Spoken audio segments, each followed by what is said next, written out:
Mahtama bağlanlı koy, farzand şirin Yenlegen bağlanlı koy, farzand şirin Mahtama bağlanlı koy, farzand şirin Yenlegen bağlanlı koy, farzand şirin Meyvesiz bulsa derem bil bir havet savyası Meyvesiz bulsa derem bil bir havet savyası Yam yaşıl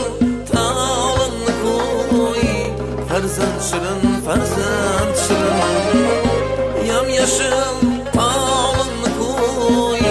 farzand şirin Farzand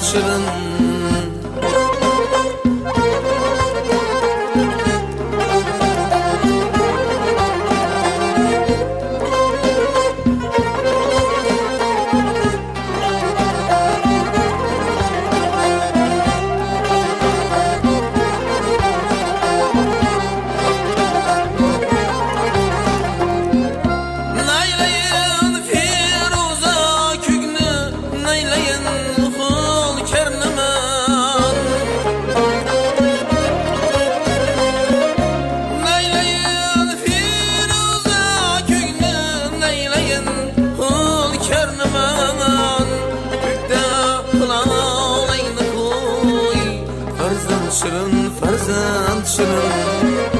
Kökde halalayını koy, farzand şirin